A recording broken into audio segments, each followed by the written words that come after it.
Aerial history was made in July 1944 when an RAF Mosquito, one of the few Allied aircraft easily able to penetrate German airspace, was shot down by a Messerschmitt 262 flown by Lieutenant Alfred Schreiber, to whom fell the distinction of achieving the first ever jet fighter victory.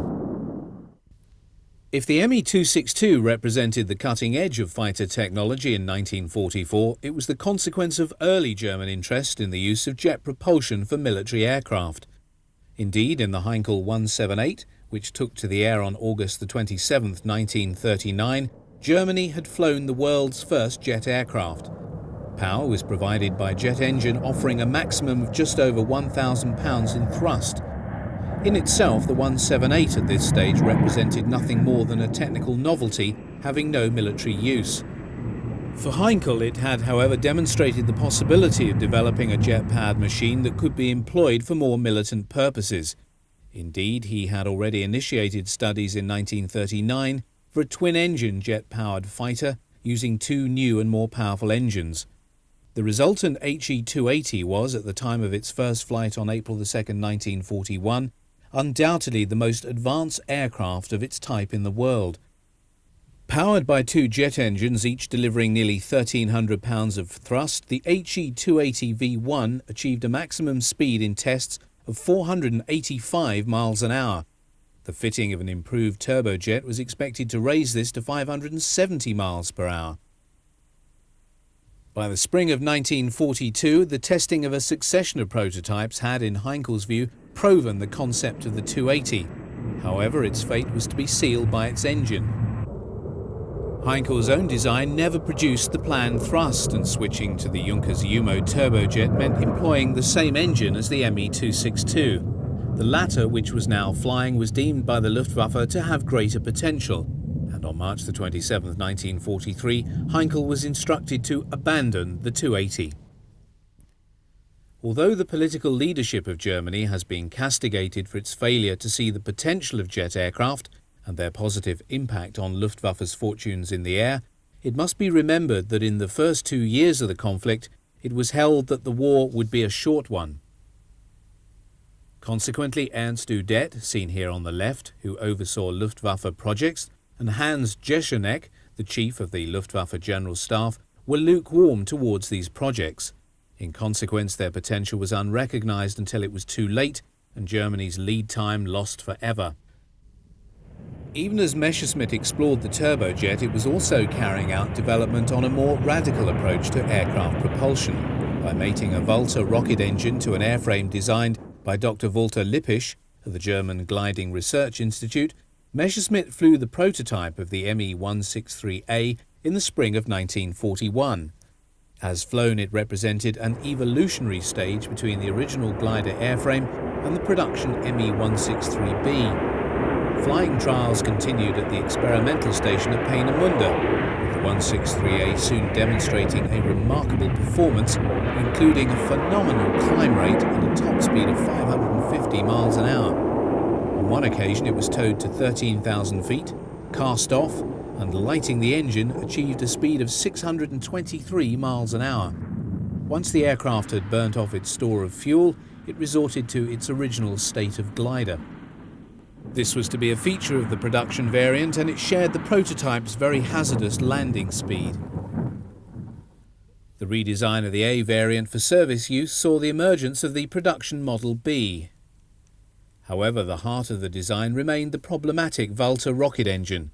Developing a maximum thrust of some 3,750 pounds, its most dangerous aspect lay in the nature of its propellant. The rocket fuel was a mixture of 80% hydrogen peroxide with oxyquinoline or phosphate, more commonly known as T-Stoff, and an aqueous solution of calcium permanganate referred to as Z-Stoff. This highly unstable combination could cause explosions under certain circumstances. Furthermore, the pilot and ground crews wore special clothing to protect themselves against the highly corrosive nature of the fluid, which could dissolve human flesh.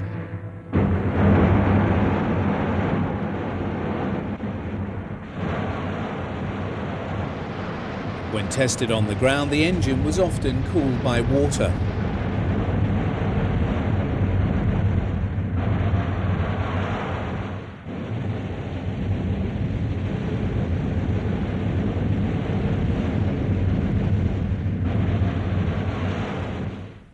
Although an Me-163B test unit started trials of the type in 1943, it was not until May 1944 that production aircraft were delivered to the Luftwaffe. Manufacture had been dispersed all over Germany, with final assembly of the 163B taking place at a secret site deep in the Black Forest and dispatched by rail. However, production of the type was problematic. It was only in July 1944 that the first 163 unit became operational. JG400, based at Brandis, carried its distinctive unit marking of a rocket-powered flea on its nose. First seeing action on July the 28th, it was not until the 24th of August that Feldwebel Schubert, seen here, was able to claim the first kill with the type. The serviceability of the 163B was never very high, and as early as July difficulties had started to be experienced in the supply of fuel from its only refinery sources at Ludwigshafen and Leverkusen. Not only were these to become the focus of bombing raids by US bombers, but both T-Stoff and Z-Stoff were used to power the launch module of the V-1 flying bomb that was just about to come into service. Stockpiling of fuel for this purpose was deemed to be a higher priority than supplying JG400, so just 8 163s were available on the 24th of August when a force of 185 B-17s were approaching the synthetic oil refinery at Mersburg. The 163s were scrambled.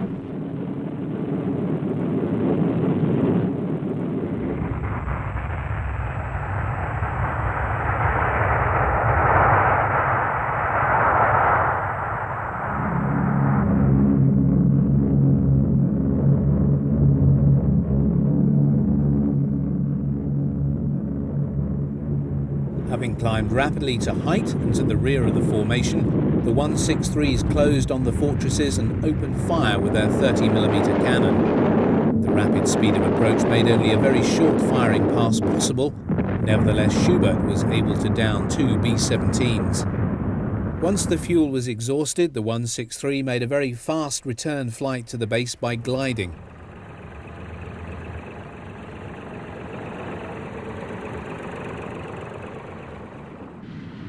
The approach and landing on the airfield was made at very high speed. The small skid extending from the bottom of the fuselage did not provide a satisfactory method of landing, and many pilots were injured and killed when they came to grief at this stage of their flight. The proposed improved Me-263 was provided with a proper undercarriage, but did not see operational service before war's end.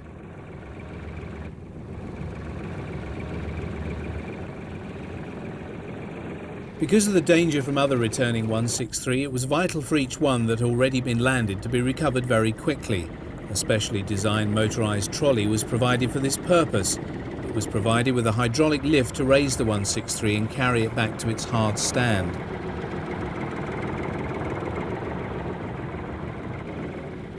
The aircraft was then raised up to enable ground crew to replace the wheeled takeoff dolly and so ready the Comet, as the type was now officially named, for its next sortie.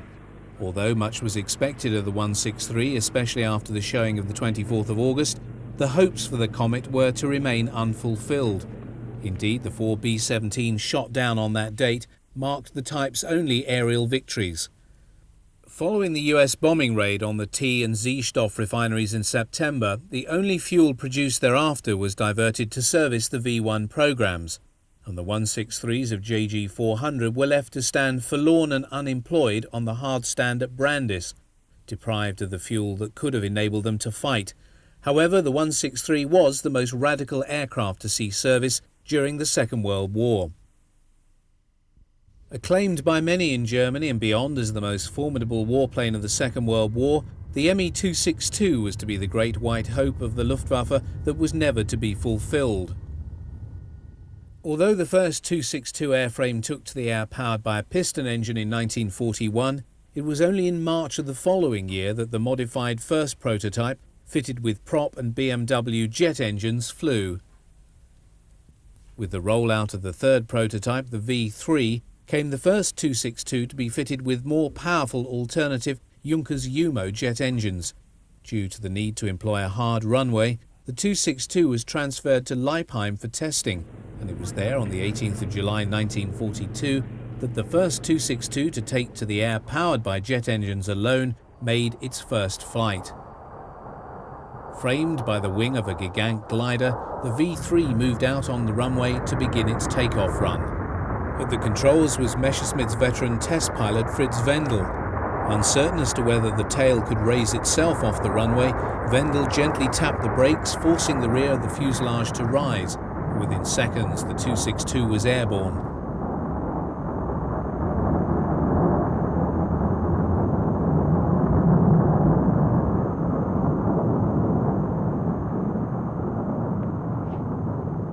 On landing, the aircraft spewed out a lot of smoke, which appeared more dramatic than in reality it was. Although a number of small problems were discovered, the 262 was held to be generally satisfactory. Over the next few months, the wing was modified to give the 262 its characteristic constant sweepback. Prompted by the enthusiastic reports of one of his pilots, Adolf Galland flew the fourth prototype himself in March 1943. His reaction was ecstatic, like I was being pushed by an angel. In consequence, he recommended that all other fighter projects be cancelled and production concentrated on the FW-190 and the Me-262 alone. Galland's wishes in this matter could not be accommodated so easily. In November, following a demonstration, Hitler ordered that not only should the aircraft be given the highest priority, but that it should be built not as a fighter but as a bomber. Goering had assured him it could be equipped to carry bombs. He also demanded it be available to contest the expected Allied landings in Europe. Messerschmitt was unable, however, to surmount the technical difficulties with both airframe and engine in order to get the 262 in production either as a fighter or as a bomber in any quantity by June 1944. The latter began to leave the production lines in July and entered service with KG-51, thereafter named Commando Schenk, and first saw action over northwestern France in August 1944. The bomber variant was named Stormbird to distinguish it from the fighter version, which was christened the Swallow. Two 551-pound or a single 1,102-pound bomb could be carried on under fuselage racks, whilst it retained the nose armament of four 30mm cannon. Notwithstanding Hitler's own insistence and the politicking from other persons also demanding that the type be produced as a Blitz bomber, the principal concern of many in the Luftwaffe was to see the 262 in service as a fighter. First deliveries of the Swallow actually preceded those of the bomber variant, with the 262 test detachment, under its first commander Hauptmann Thierfelder, making its first operational sorties in April 1944. With his death, leadership of the detachment was passed by Galland to Major Walter Nowotny, the ace of the Eastern Front, after whom the unit now became named. It was a 262 from Commando Nowotny that was employed in the making of this training film for new pilots converting to the type. This was very necessary because the 262 required a different approach than when handling a piston engine type, and the technical superiority of the jet did not automatically confer itself on the pilot. Although a high-speed aircraft, it accelerated slowly due to the still temperamental nature of the UMO engines. Throttles had to be opened slowly, otherwise the pilot could find the engine suffering a compressor stall, burnt-out turbines, or total failure. Once in the air, he could not use the plane as just a faster 109 or 190. Dogfighting was not possible in the 262 by virtue of its large turning radius, which meant that a Mustang, Thunderbolt, Spitfire or Tempest could turn inside it.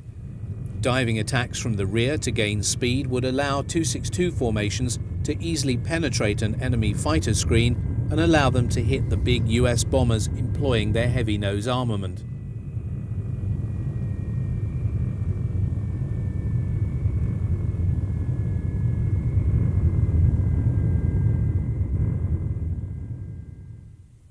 Having already referred in passing to the problems being experienced by Junkers and Messerschmitt with the UMO engines, it is necessary to go into the background in more detail to gain a clearer understanding of the problems besetting both companies in attempting to get the Me-262 into service in large numbers.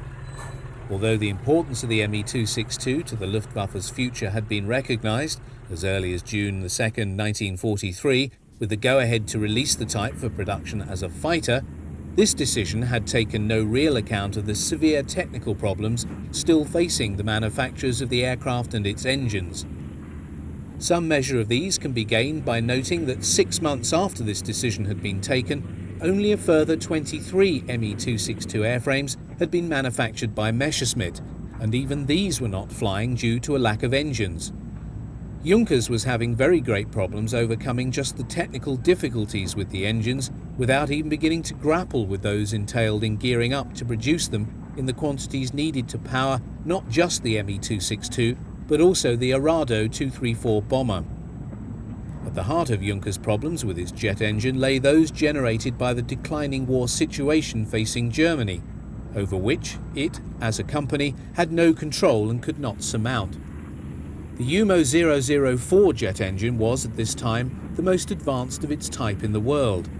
As a state-of-the-art power plant, it required precision manufacturing of parts made from specialized and valuable metals, able to withstand the greater stresses and temperatures associated with jet engines. These included nickel and chromium, which were no longer obtainable by the Reich in 1944. In their place, Junkers had to utilize inferior materials in the manufacture of vital parts, or use what little store of strategic metals they possessed in a far more frugal fashion. For example, under normal circumstances, the combustion chamber would have been constructed of aluminium, but with the shortage of this vital metal, Junkers had to manufacture the same part from steel and impart a thin sprayed layer of aluminium to the inside surface to help it withstand the heat. In consequence, the 004 engine possessed a service life of barely 10 hours before it seized up. Problems with the compression flow resulted in compressor stalls. The fuel supply to the engines was also extremely difficult to regulate. If fuel was released into the turbine too quickly by the pilot, it would induce a flameout. These numerous problems thus lay at the heart of the inability of the Luftwaffe to deploy the Me-262 in the desired numbers. Hitler's insistence that the aircraft be used as a bomber and not as a fighter is therefore seen in its proper perspective as being incidental to this central problem and not a cause of it. While German ingenuity had produced an extremely advanced aircraft, her war industry was unable to overcome the debilitating problems associated with the manufacture of its power plant that was the prerequisite to its deployment in the reliable numbers necessary to ensure its success in the air war over Germany. As the war situation deteriorated still further and the strength of Allied bombing increased, as pressure built from Hitler to get his Blitz bomber into service, it was decided in June 1944 to forgo any further major redesign work on the UMO engine, freeze the design with all of its faults and begin full production. It was this decision that saw the beginning of deliveries to the Luftwaffe, with 28 Me-262As accepted in June, 59 in July, just 20 in August, 91 in September and 117 in October. In total, the Luftwaffe had received 315 by the beginning of November 1944. However, it was still the case that almost all the 262s being produced were earmarked for fighter bomber duties. Hitler could not be moved on the matter. Within a month of his appointment, the new Luftwaffe Chief of Staff was pressing Hitler to release the 262 for service solely as a fighter. The only concession the Führer made was to allow every 20th aircraft to be produced as a fighter. This was unacceptable to General Kripe, and it was on this issue he tendered his resignation in September. It was only in November that Hitler finally relented and gave the go-ahead for the 262 to be produced as a fighter. Although obstinate to the last, he insisted that each aircraft must be able to carry a 551-pound bomb in an emergency. So bad was the war situation by this time that the Luftwaffe and Messerschmitt ignored his command on the matter. While records show that over 600 262s had been received by the Luftwaffe by January, many never reached their Luftwaffe operators as they were destroyed on the trains carrying them by Allied fighter bombers. Even for those 262s in service, extreme care was needed to protect and camouflage them on the ground from marauding Allied Jabos for whom the German jets became primary targets. The inbuilt armament of the 262 was the most formidable carried by any German fighter in the war. This comprised 4 30mm cannon mounted in the nose. In addition, 24 unguided R4M rockets could be carried on underwing racks, adding a weight of fire of 53 pounds to that of the cannon. In an effort to equip the 262 with heavier firepower, a number were converted to test the mounting of 50mm cannon for anti-bomber work. 2 types of weapon of this caliber were employed in tests beginning in January 1945. This demonstrated that carriage and firing of the weapon produced no great problems with the handling of the jet in the air. Based at Akma near to the Belgian border, Commando Novotny was too close to Allied air bases to work up the new fighter free from interception. Allied fighters soon discovered that the 262 was at its most vulnerable when landing and taking off and bounced them, so protection flights of Me-109s and FW-190s had to be provided. Galland was visiting Akma to talk with Novotny when the young commander and fighter ace was killed. On the 8th of December 1944, with Galland still at the base, he took off in his 262 to attack US bombers. With his aircraft having been hit, Novotny tried to regain the base, but he was in an air battle with Mustangs with only one engine working. His 262 plunged out of the skies and dived vertically down to its destruction. As a darling of the propaganda department, he was given a state funeral, dead at the age of 24 with a total score of 258 victories, making him the 5th highest scoring fighter pilot of all time. His command was dissolved to become the new 262 unit JG7. Me-262s continued to operate through to war's end, and March 1945 was to see their most successful employment. On the 18th, 37 262s engaged 1,221 bombers, escorted by 632 fighters attacking Berlin. 12 bombers and 2 fighters were shot down by the jets, which used the R4M rocket for the first time. On the last day of March, 262 shot down 14 Allied bombers and 2 fighters for no loss to themselves. In southern Germany, JG-44, the special 262 unit commanded by Adolf Galland, now sacked as Inspector General of Fighters, also engaged in combat flying out of Munich Rhine. Although a grand total of 1,200 262s had been accepted by the Luftwaffe, by early April, less than 200 had actually been allocated to units.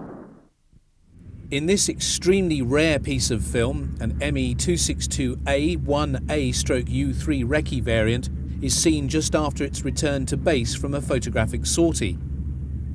This particular aircraft belongs to Neyhoff-Clarungsgruppe 6, which was originally designated Einsatz Kommando Braunegg and was serving in northern Italy in March 1945. A mere handful of this variant was built, the maximum number in service at any one time being 7, recorded on March 31st, 1945. A window is incorporated in the pilot's floor so he could see what he was photographing, the nose cannon having been removed to fit a variety of camera options. Some pilots did opt to keep a single 30mm cannon alongside their cameras.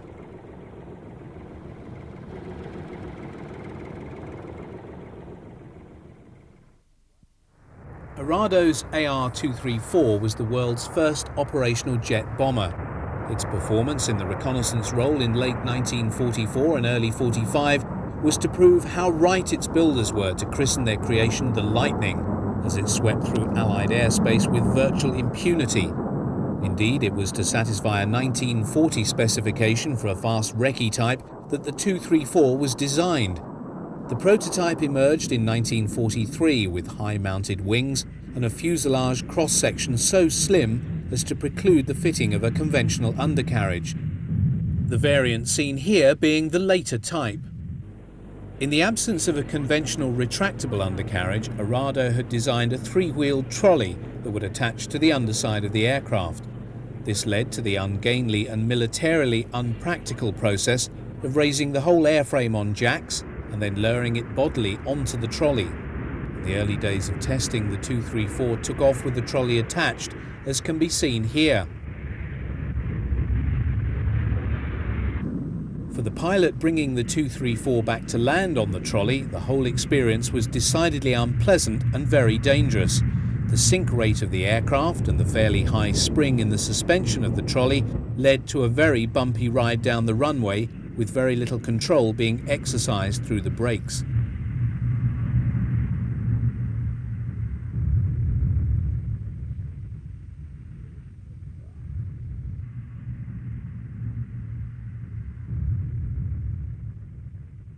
By the end of the runway, the pilot has lost control and the aircraft pulls off onto the side and swerves onto the grass.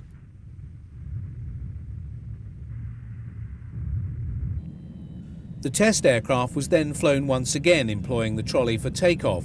When takeoff speed was achieved, the pilot jettisoned his undercarriage. This in turn released a parachute to break the trolley's forward momentum and to stop it bouncing up and possibly hitting the aircraft in the underside. Trolley takeoffs were also made employing 2 Valter rocket pods for extra thrust. These gave an additional burst of power for some 30 seconds and allowed the 234 to make a much more rapid climb out, so avoiding any chance of collision on its underside by the trolley.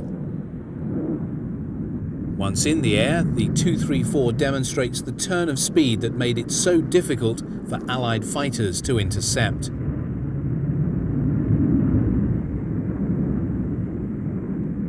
While few could doubt the sparkling performance of the 234, its use of an under-fuselage skid and 2 smaller ones mounted under each engine when landing severely restricted its operational usage.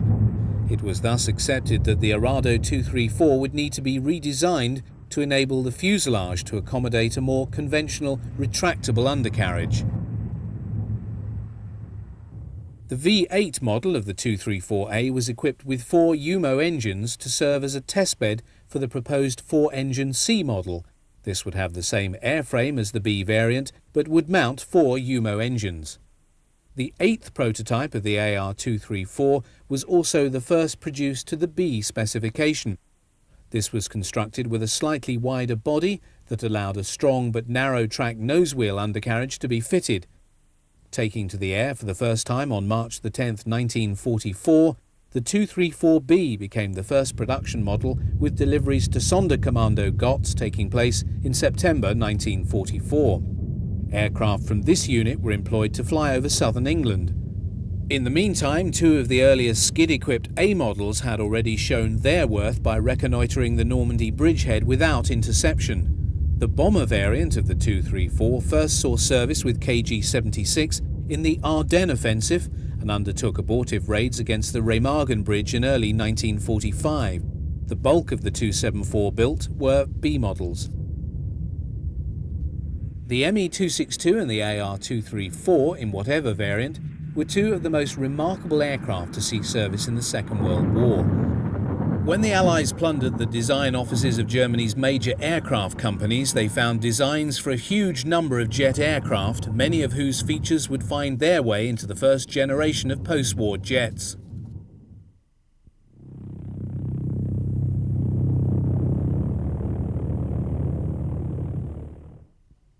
The relative impotence of the Luftwaffe's bomber force in the West to carry out any sort of effective bombing campaign against the British Isles from 1942 onwards made the attraction of a fast unmanned flying bomb irresistible to Adolf Hitler. In the Fiesler Fi-103 he had at last the Vergeltungswaffe, or revenge weapon, with which he could hit back and retaliate for the increasingly devastating raids conducted by RAF Bomber Command on German cities. Powered by an Argus Pulse jet engine producing just 740 pounds of thrust, the newly christened V1 could carry a warhead of 1,870 pounds on a fuel load that would give it half an hour's flight time at about 400 miles an hour at an altitude of up to 4,000 feet. After trials at Peenemünde on the Baltic, the V1 was released for service in 1943. The missile was launched from a long ascending ramp using a device powered by the same fuels used by the Me-163. Scheduled to begin operations in December 1943, it was only on the 13th of June 1944, and a week after the landings in Normandy, that the first V1 launched from the Pas de Calais began a German rocket bombardment of London that was to last until the 5th of September.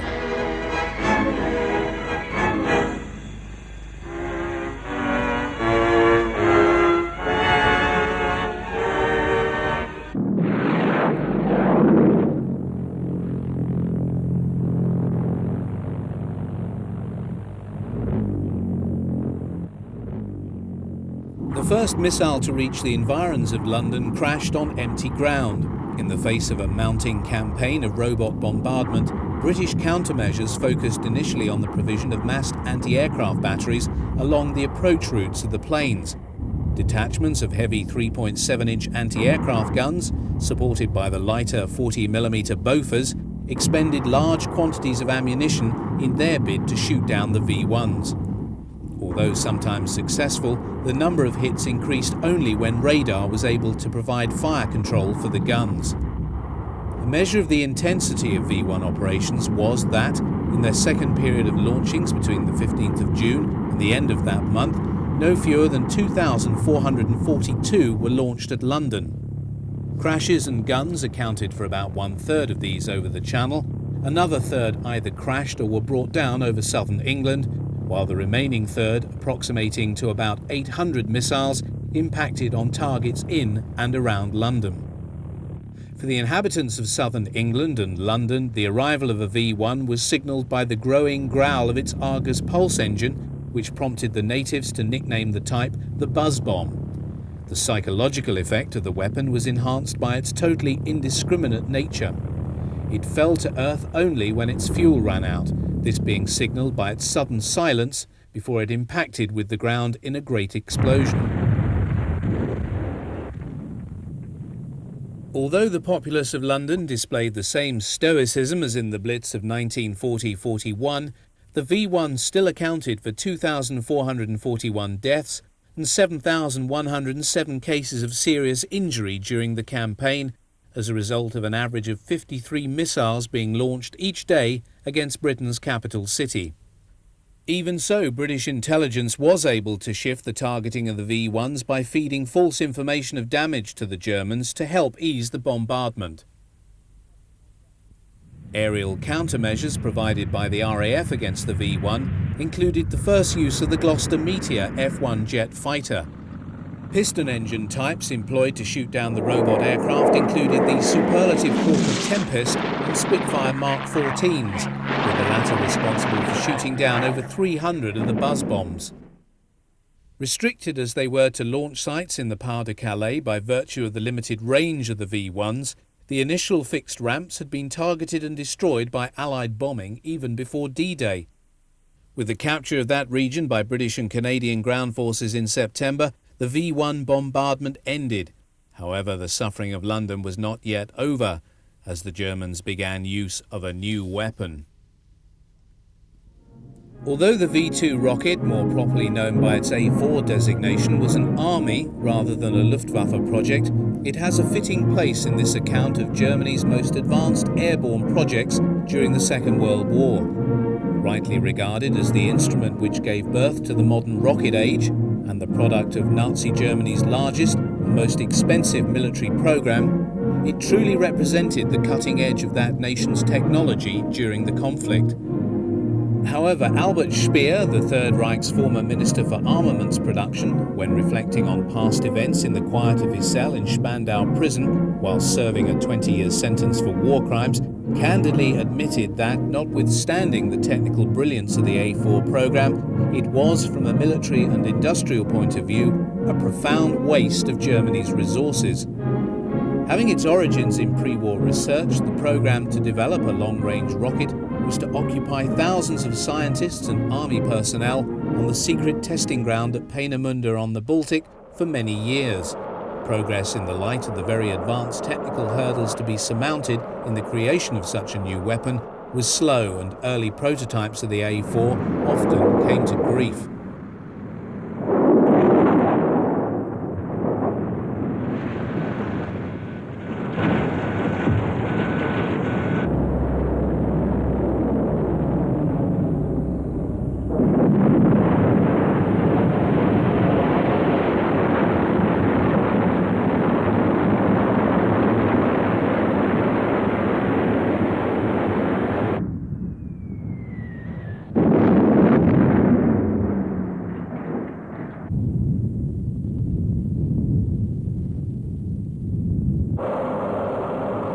It was on October 3rd, 1942 that the first successful A4 launch took place from the Test Stand 7 at Peenemünde. The rocket streaked skyward, breaking the sound barrier as it rose, and hurtled out seaward to land 120 miles downrange. Further development and testing continued, with the type becoming increasingly reliable, and even a once sceptical Hitler was coming to view the long-range missile as an operational possibility. In July 1943, with the A4 now viewed as one of the new revenge weapons with which he could strike at England, Hitler committed German industry to a massive program in which he demanded no fewer than 900 of the rockets to be produced monthly. Drawing as it did on valuable metals, electronics, higher engineering skills and masses of labour, the project naturally made severe inroads on other aspects of Germany's war economy at a time when it was hard to put to service the demands for more conventional weapons. The scale of the project drew it to the attention of the SS, and it was under their auspices that a huge underground factory, constructed by and employing slave labour, was built in the mountains at Nordhausen in Germany to mass-produce the V2. Because of the scale of the program, many of the more sophisticated components of the rocket, such as the gyros, control vanes, fuel tanks, and elements of the guidance system, were subcontracted out to specialized manufacturers possessing the necessary skills and then shipped to the point of assembly for final construction. Integration of the many elements that made up the rocket required a continual process of testing and monitoring to ensure that the completed rocket left the factory equipped, ready for launching. First employment of the V2 came on the afternoon of the 8th of September 1944, when one crashed on Chiswick, one of the suburbs in the west of London. The victims of the 1-ton warhead carried by the rocket included 3 dead and 17 injured. Launch point for the missile was The Hague in Holland. Being a mobile system, it was very difficult to target, and once launched, the rocket was invulnerable to countermeasures.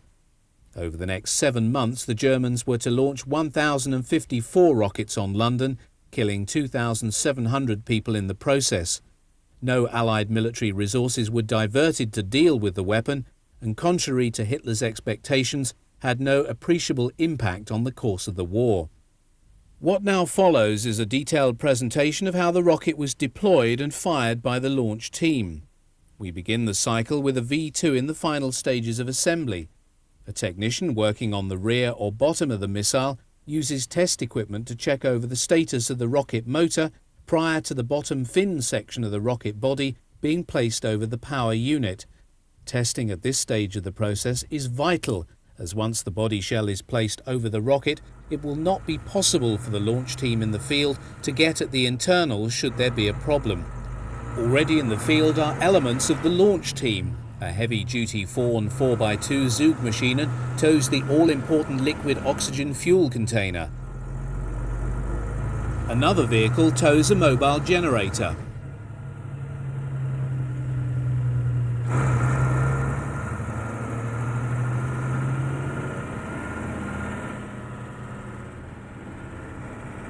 The Fawn lorry towing the LOX tanker can clearly be recognised by the wisp of oxygen venting off into the air from the rear of the large tank. This small convoy is passing through a village as it makes for the pre-arranged launch site.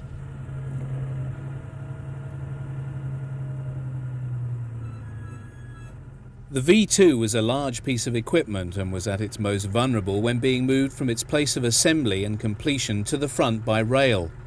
By the time the Germans began their launch of the V2 from The Hague, Allied forces were already in Europe and advancing into Belgium and moving on Holland itself. The whole road and rail network in northern Germany and the Low Countries, still servicing the needs of the Wehrmacht, was under constant surveillance and attack from wide-ranging Allied fighter bombers. It was for this reason that many, if not all, V2s sent to the frontline units were camouflaged to disguise them from the air.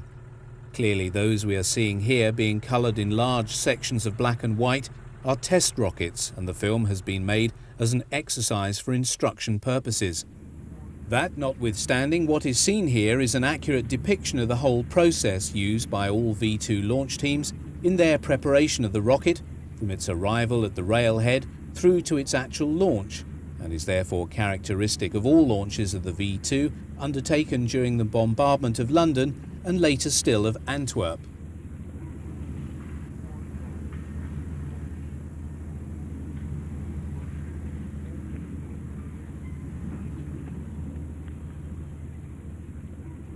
Using a mobile gantry, the rocket is manhandled by some of its ground crew from the train onto a purpose-built trailer. Of note is the lack of the warhead, which was transported separately from the main rocket body.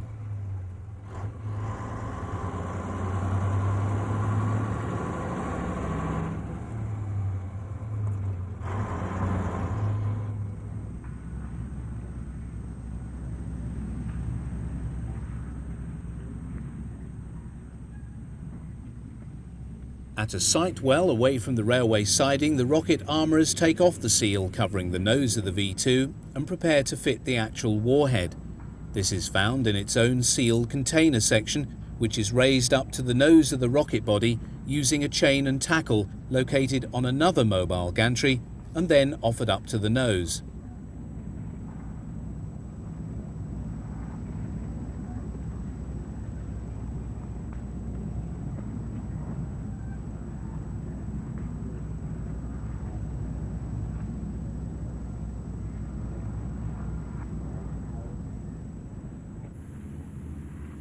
Great care is taken to align the warhead module with the main body of the rocket before a firm connection is made and the warhead assembly is locked onto the body of the rocket.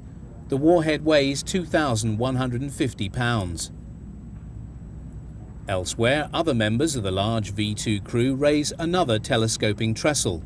These were standard issued devices and were also employed by the maintenance units attached to panzer formations, where they could be used to lift off the turret of a heavy Tiger tank during field repairs. The lifting capacity was about 15 tons.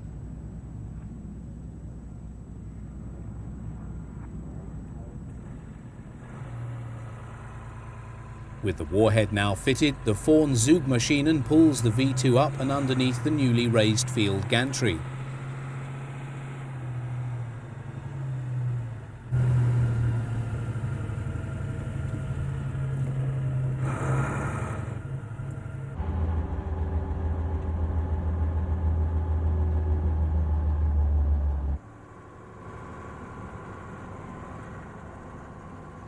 A second Vorn lorry drives up to park alongside the first.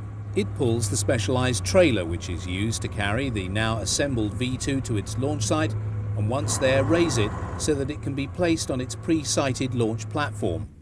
The lifting tackle on the mobile gantry is now used to move the V2 rocket from its rail transport vehicle to the specialised carrying trailer.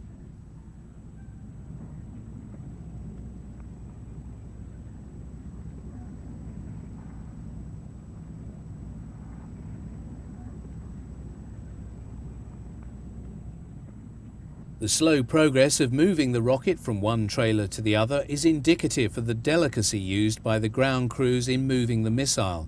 It is important to avoid any damage.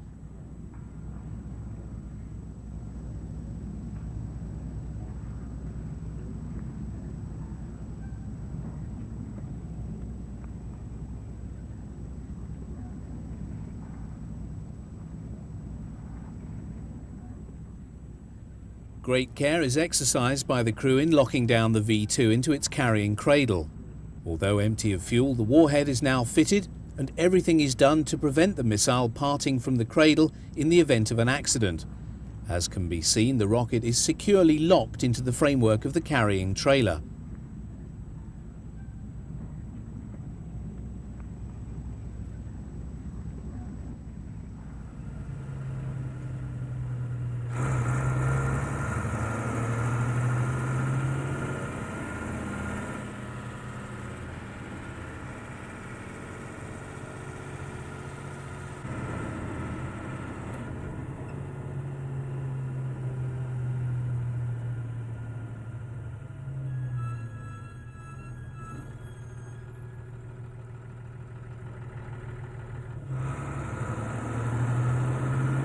The rocket is now taken off to the launch site.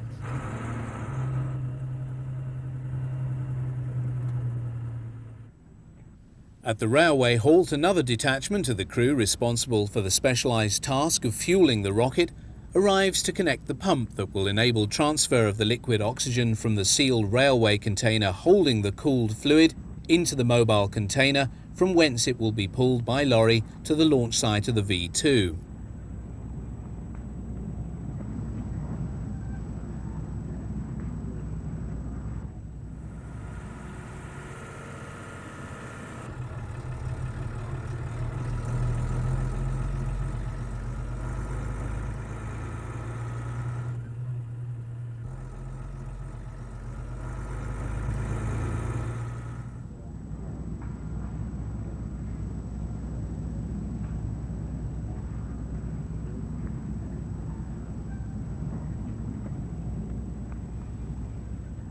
Once all the pipe connections are made, the valves are opened and the transfer of the cooled liquid oxygen begins. The low temperature of the liquid is evident from the white colour of the connecting pipes and in the vapour venting off into the air.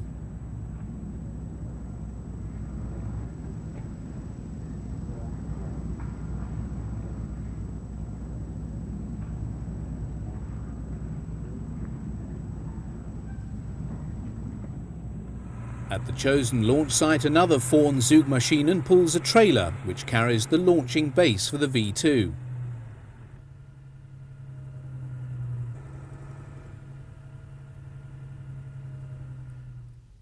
The crew begin the task of setting up the launcher.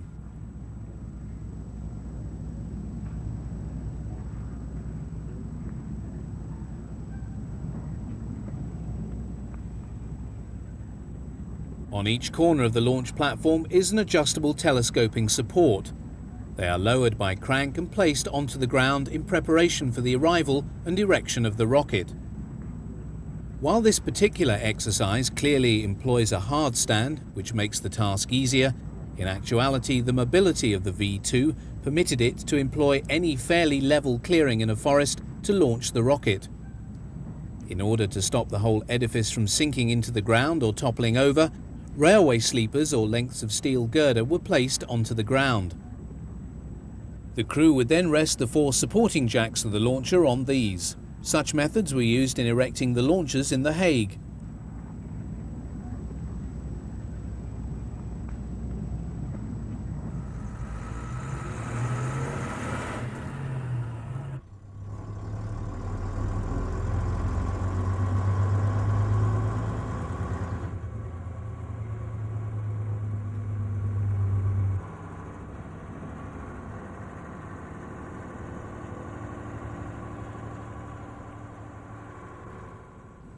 Prior to raising the rocket, a number of the crew place a special cradle on the nose. This will help in the final adjustment to the warhead just before the V2 is launched.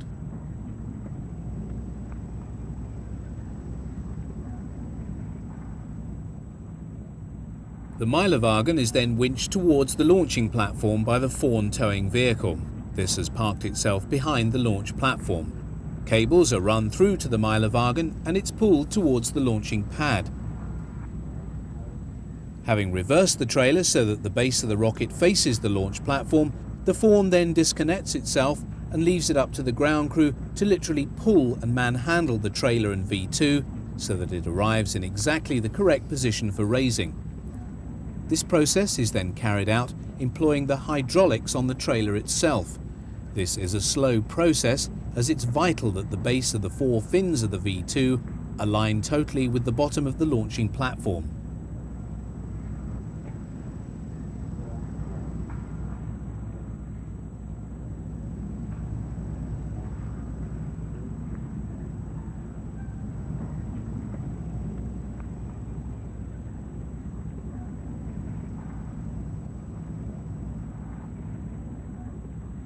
Very slowly, the V2 inches up from the horizontal into a near vertical position.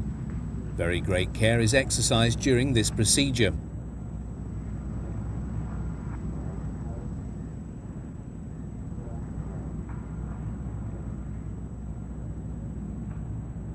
When the boom operator is certain all is well, the gantry is pulled away, leaving the V2 resting by itself and without support on its launching platform. At this stage of the process, the rocket commander gives the word by radio for the fuel lorries to make their way to the rocket for the next and most dangerous phase of the launch cycle to begin. The gantry is then manhandled away from the standing rocket by the ground crew.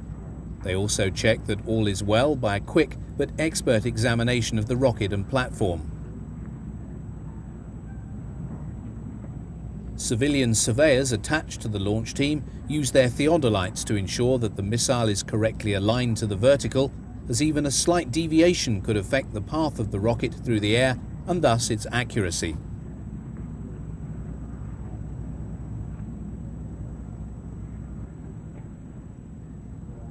Another member of the crew now arms the warhead.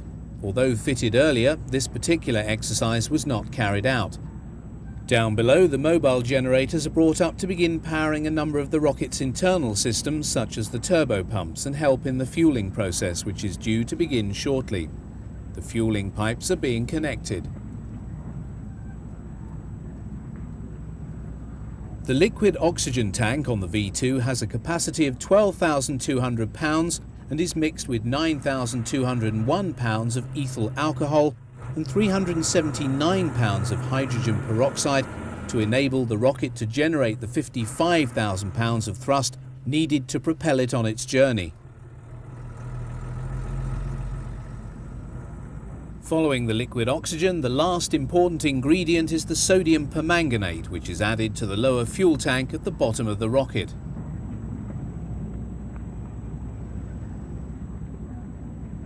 The next step is to assemble the igniter, which works on the principle of the Catherine wheel.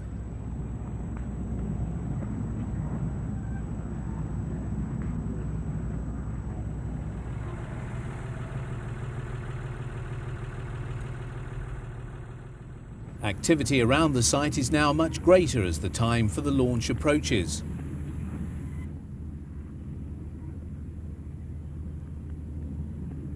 As the final adjustments are made to the base of the missile, including checking the motion and alignment of the guidance vanes, all vehicles and other personnel make their way from the scene to take cover. The igniter is placed in the venturi and connected up. The V2 is now ready for launching. The launch is made from within an armoured variant of an 8-ton half-track.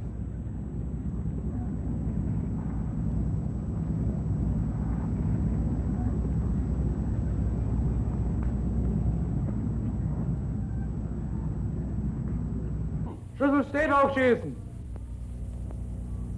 Belüftung klar, Zündung klar, Vorstufe klar. While of questionable military value, the V2 was undoubtedly a remarkable technical achievement. Perhaps the most fitting epitaph for this most potent of all of Germany's advanced aircraft and rockets were the words spoken by Walter Dornberger to Werner von Braun, the V2's designer, on the day of its first successful launch. Do you realize what we have accomplished today? Today, the spaceship was born.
Alle Mädels müssen warten.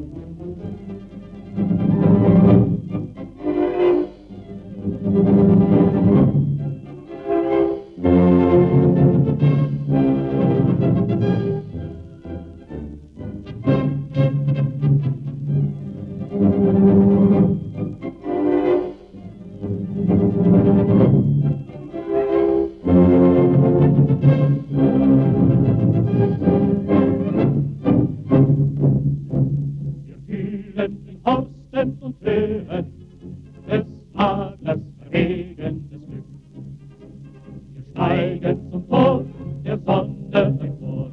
Wir lassen die Erde zurück. Hammerab, Hammerab, alle Mädels müssen warten. Hammerab, Hammerab, der Befehl ist da, wir starten. Hammerab, Hammerab, die Losung ist bekannt. Ran an den Main, ran an den Main, kommen vom Engelland.